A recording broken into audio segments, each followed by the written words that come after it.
श्री कृष्ण शेरदास नर्मदे हर। तो हम सभी तैयार हैं आज की परिक्रमा आरंभ करने के लिए। और नाग देवता का जो मंदिर है, माँ नर्मदा का मंदिर है, यहीं पर मलाथा में, और यहीं से हम निकल रहे हैं। सुबह सुबह की सुंदर सूरज की किरणें बिखर रही है। हम सब तैयार हैं, बस 5 से 10 मिनट के अंदर हम यहाँ से निकल जाएंगे। तैयारी पूरी हो चुकी है। अब देखते हैं आज क्या क्या स्थिति बनती है, क्या क्या कैसा अनुभव रहता है। क्योंकि कल रात्रि में भी बड़ा अच्छा पानी गिरा है यहाँ पर। देखते हैं कल की क्या स्थिति है। फाइनली हम लोग निकल रहे हैं और बारिश है तो बहुत सारी जगह पानी भरा हुआ है, कीचड़ है। देखते हैं अब आगे कैसे कैसे बढ़ते जाते हैं। वैसे कल रात की नींद तो बड़ी अच्छी रही।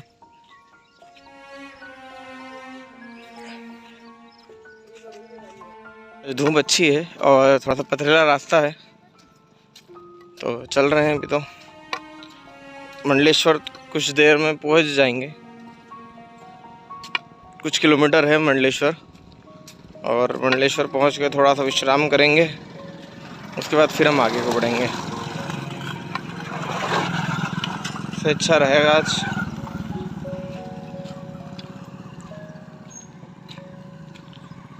पैर दर्द तो कर रहे हैं, मगर एक कल का अच्छा रेस्ट मिल गया रात में, तो थकान थोड़ी कम है।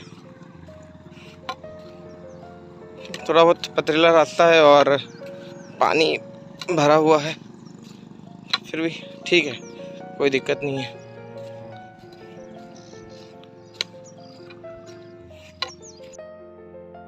वही पूछना था कि हम ओलांगे ने, मतलब नर्मदा तो नहीं है। तो अभी हम यही पूछना नर्मदा वेदा संगम की जो नदी है, वेदा नदी है, उसका पुल क्रॉस कर रहे हैं। आपको बीच में दिख रहा होगा पानी थोड़ा सा मेला है। फिर आगे की तरफ जो जल है, वो आगे उधर जो जल है वो नर्मदा जी का है, और ये जो जल बहता वो जा रहा है, ये वेदा नदी का है। वो इधर से आ रही है और इधर को जा रही है। और वो आगे की तरफ यदि आप ध्यान से देखें तो बीच में आपको थोड़ा सा मेला पानी दिखेगा, और उसके बाद जो है वो आपको पानी का कलर चेंज दिखेगा। तो वो जो जा रही है वो नर्मदा नदी है। कुछ ही दूर पे मंडलेश्वर हमको मिल जाएगा। तो चलिए आगे बढ़ते हैं।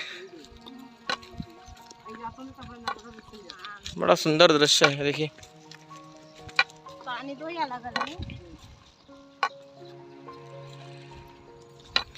चलिए, ये वेदा नदी है और ये नर्मदा जी में मिलने को यहाँ आई हुई है। संगम है जिसे नर्मदा संगम भी कहा जाता है।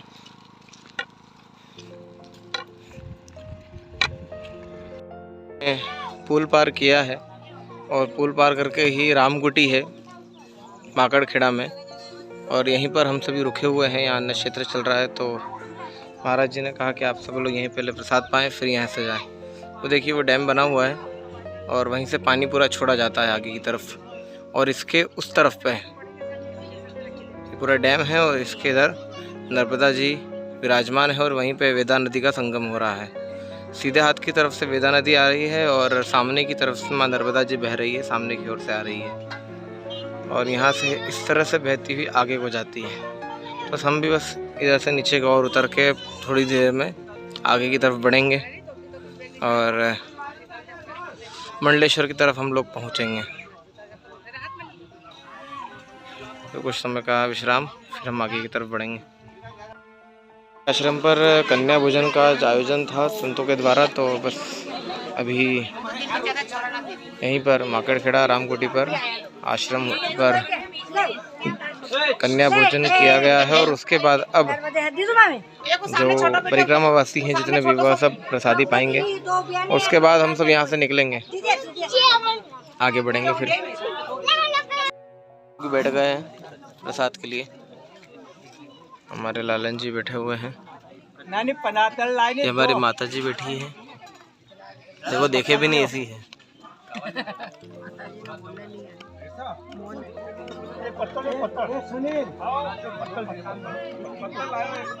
मैडम इधर देखो जो। चलिए प्रसाद पाकर हम निकल चुके हैं और अब मंडलेश्वर पार कर कर निकलेंगे आगे की ओर। हमारे साथीगण आगे जा चुके हैं। ये जहाँ हम रुके हुए थे और रामकुटी आश्रम है वेद संगम माकड़खेड़ा पे। वेदा और नर्मदा माँ का संगम है और यहीं पर हमने प्रसाद पाया है और अब यहाँ से हम निकल रहे हैं, आगे को बढ़ रहे हैं। तो मेन रोड से होते हुए अब हम खेत की पगडंडी तरफ घुस गए हैं। ये मार्ग है कठोरा जाने का, 2.5 किलोमीटर यहाँ से कठोरा है। तब कठोरा जाएंगे, फिर कठोरा के आगे की ओर बढ़ेंगे। खेत का रास्ता है तो कीचड़ मिलना तो स्वाभाविक है, जब पानी भरा हो मिलना तो स्वाभाविक ही रहेगा। फिर भी ठीक है, कम है। देखते हैं आगे और क्या है, कितना परेशानी आएगी। चलते चलते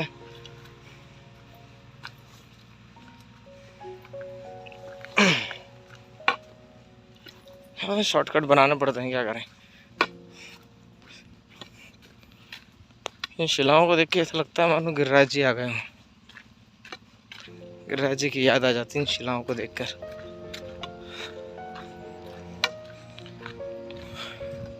चलिए आगे बढ़ते जाते हैं। अभी हम लोग कठोरा गांव में पहुंचे हैं और यहाँ से हम आगे बढ़ेंगे और आज हमको शालीपाहन पहुंचना है।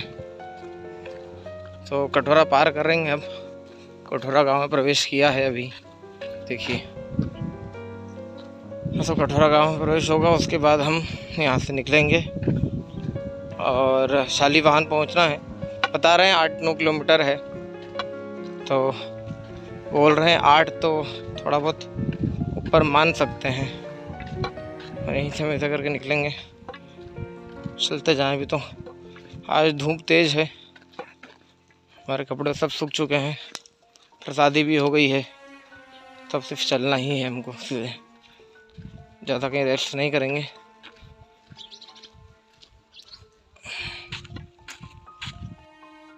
कठोरा में हनुमान मंदिर है और हनुमान मंदिर के जस्ट यहाँ पर आगे नर्मदा जी बह रही है। एक रास्ता नर्मदा जी के पास से भी जाता है, वहाँ नाले के पास से होते हुए, मगर अभी पानी ज़्यादा है जिस कारण से हम जा नहीं सकते हैं। तो दूसरा रास्ता वहीं से घूम के थोड़ा सा पास से ही गाँव के अंदर घुस के और सीधे हाथ पर मुड़ेंगे तो हम शालीवाहन वाले रास्ते पे तक चल चलेंगे। 3.5 किलोमीटर 4 किलोमीटर पर जाएंगे तब हमको एक गांव और मिलेगा और उसके आगे फिर हमको चलना है, तब हम शालीवाहन पहुंच जाएंगे। तो यहाँ से हमको आगे की तरफ बढ़ना है और पानी कम है, वैसे गिरा कम है शायद, तो रास्ता सूखा हुआ है, मगर जो रास्ता मिलेगा वो पूरे खेत के बीच का रास्ता है, तो वहाँ से हमको चलना पड़ेगा। तभी इस रास्ते आए हैं और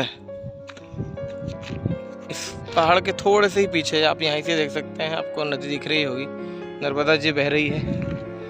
और यहाँ से हम आगे चल रहे हैं। बारिश के कारण, बारिश कम होने के कारण थोड़ी कम है, इसलिए रास्ता ठीक है, वरना रास्ते से निकलना मुश्किल हो जाता, पैर फिसलते।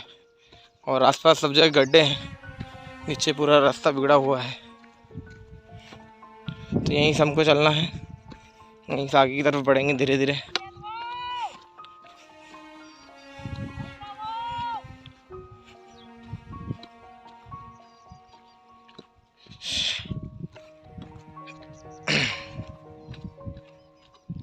एक नॉर्मल बिना किसी सामान के चलना इन रास्तों पर आज थोड़ा आसान होता है, मगर जब आपकी पीठ के ऊपर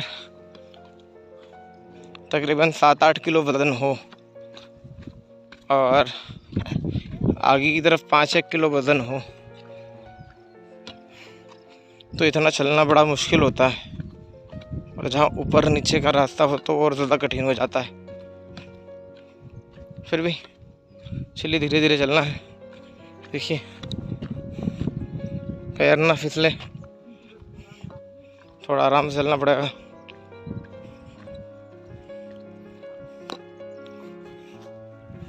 इतने रास्ते भी बड़ी दिक्कत दे जाते हैं कहीं कहीं। ठाकुर जी कृपा करे।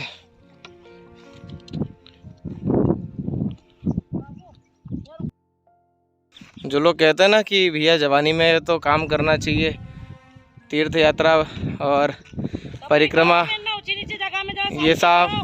ये सब काम जो बोलते हैं ना कि भगवान का भजन बुढ़ापे में करना चाहिए, देख लो बुढ़ापे में क्या होता है। में बुढ़ापा किसने देखा है।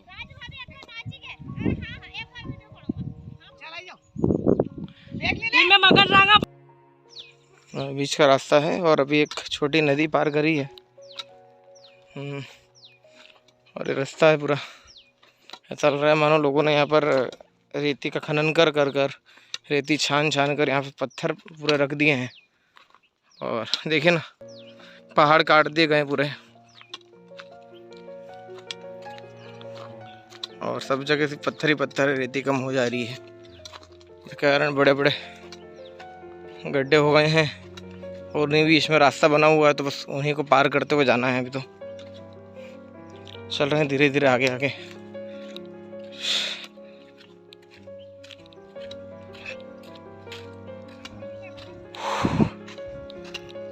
शेरदास भी आ रहे हैं।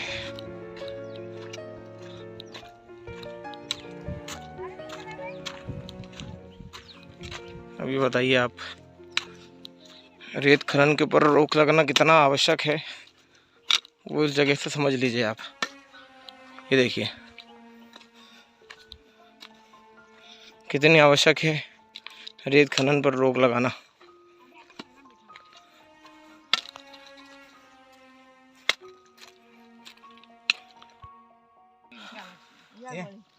अभी हम सब विश्राम कर रहे हैं, बस उस घाट को पार करा है और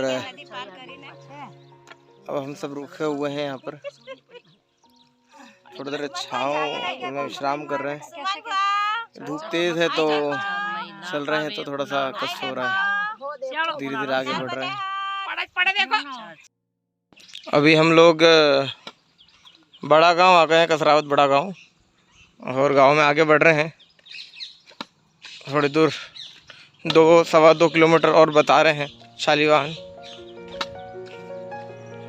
तो थोड़ा थक भी गए हैं। आगे गांव में जाकर थोड़ा सा रेस्ट करेंगे, विश्राम करेंगे, कहीं पर रुककर पानी वानी पियेंगे, फिर आगे की तरफ बढ़ेंगे। हमारे बाबूजी बड़े कड़क हैं, बहुत बिल्कुल इतने कड़क हैं कि इतने स्पीड से चलते हैं। अभी सबसे आगे यही चल रहे हैं।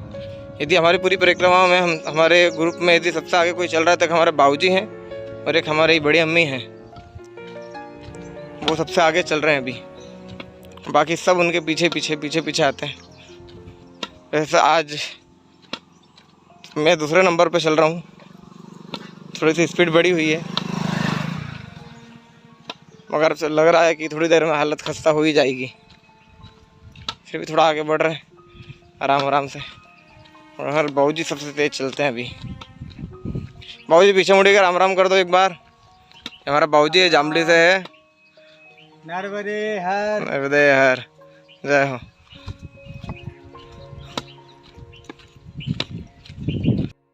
अभी हम बड़गांव में हैं और यहाँ पर हनुमान जी महाराज का मंदिर विराजमान है। यहीं से पास से पलट के हमको आगे बढ़ना होगा। मंदिर के पीछे ही नर्मदा जी हैं और इसके हमको आगे बढ़ना है शालीवाहन, तभी हम पहुँच पाएंगे। 1-1.25 किलोमीटर और बचा हुआ है, बस वहाँ पहुँच के फिर आज का विश्राम हम सोच रहे हैं। आइए, हनुमान जी का मंदिर विराजमान है।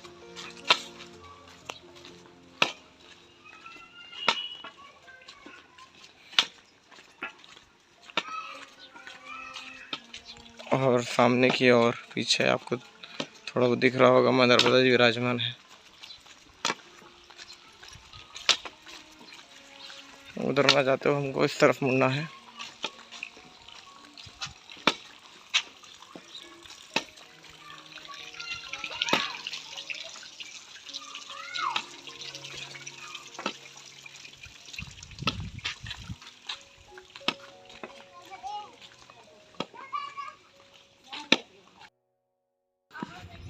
फाइनली हम वापस नर्मदा किनारे आ गए हैं और इधर आगे हाँ।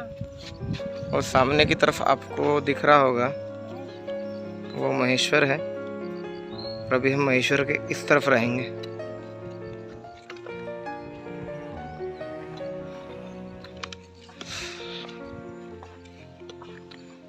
कीचड़ होने के कारण थोड़ा दूर दूर हमको चलना पड़ रहा है, अन्यथा पूरी परिक्रमा जो है ज़्यादातर समय हमको नर्मदा के किनारे ही चलना होता है। मगर भी कीचड़ ज़्यादा है और हर बार वर्षा के कारण रास्ता बदल जाता है, पानी ज़्यादा होता है कम होता है तो उस अनुसार थोड़ा सा रास्ता बदल जाता है। तो इस कारण कभी हमको रोड पर चलना पड़ता है, कभी हमको नदी किनारे चलना पड़ता है, कभी पुल पार करने पड़ते हैं, कभी बीच खेतों में से निकलना पड़ता है।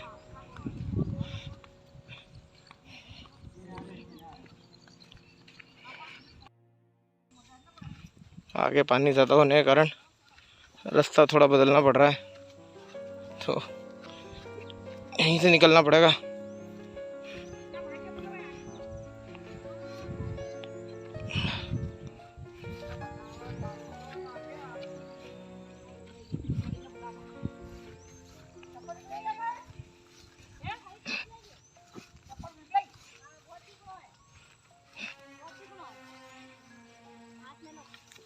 जूता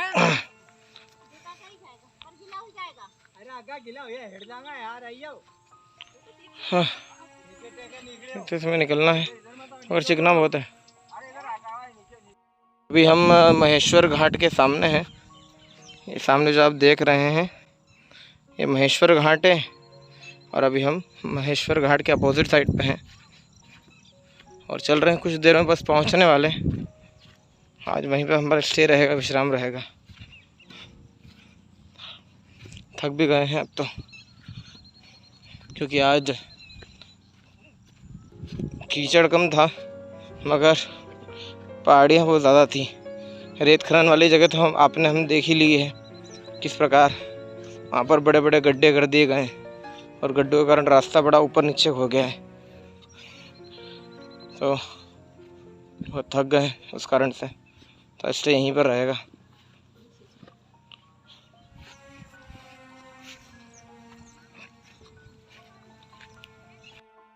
हमने शालीवाहन और अब आज शरद पूर्णिमा का दिवस है तो श्री ठाकुर जी को थोड़ा सा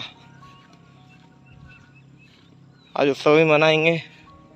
इस आश्रम में पहुँचे, फिर वहाँ पर आसन रखकर फिर माँ नर्मदा जी के स्नान को आएंगे और फिर ठाकुर जी का उत्सव रात्रि में कुछ थोड़ा बहुत जो भी ठाकुर जी का श्रृंगार बन पाएगा, क्योंकि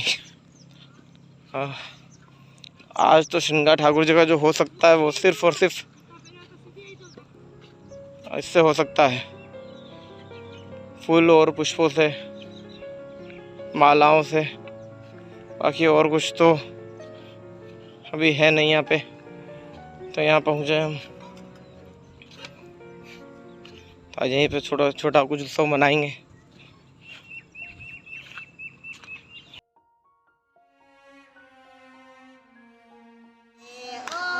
कितना प्यारा है सिलगार तेरी लेउनकार, कितना प्यारा है बनवारी आज शरद पूर्णिमा का उत्सव मना रहे हैं। नर्मदा परिक्रमा अंतर्गत हम आज उत्सव मना रहे हैं। श्री ठाकुर जी का यहीं पे आनंद लेंगे।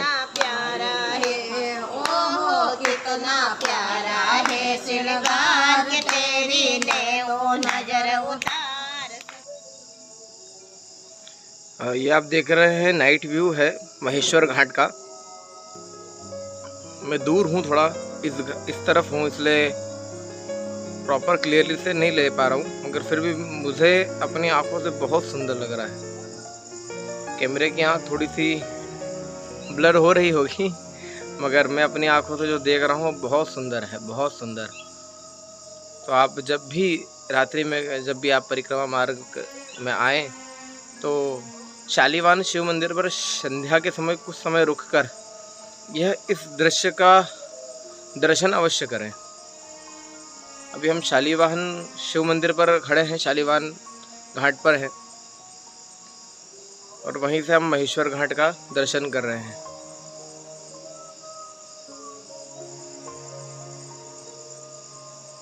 और ये शालीवाहन मंदिर है, यहाँ पर भगवान शिव विराजमान है। परिक्रमा मार्ग में शालीवाहन महादेव जी का जो वर्णन है शिव पुराण में भी कहा गया है और नर्मदा पुराण में भी कहा गया है।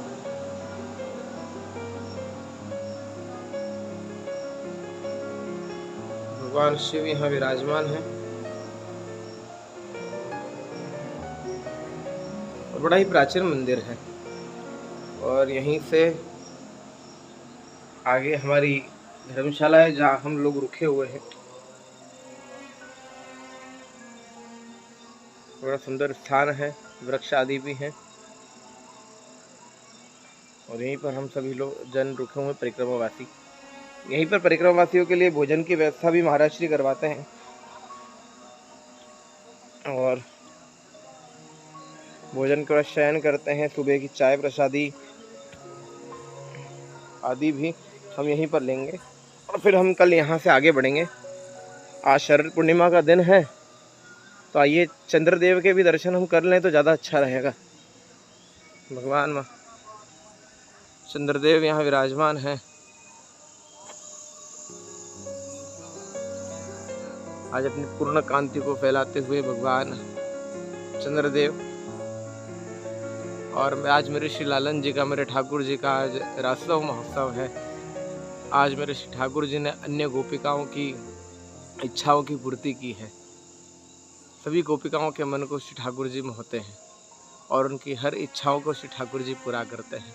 तो आप सभी से यही आशा करूँगा कि श्री ठाकुर जी आप सबकी भी सभी मनोकामनाओं को पूर्ण करें और जल्द से जल्द आप सभी को श्री ठाकुर जी अपने श्री चरण की सेवा प्रदान करें, अपने आनंद की सेवा प्रदान करें, अपने श्री अंग की सेवा प्रदान करें और आप सभी को श्री कृष्णमय बना दें। तो अब हम थोड़ा कीर्तन आदि करेंगे और उसके बाद हम शयन करेंगे और कल की परिक्रमा हम आरंभ करेंगे कल सुबह 7 बजे से। बताइए, अब हम हमारे कक्ष में चलते हैं। सामने की ओर हमारा कक्ष है।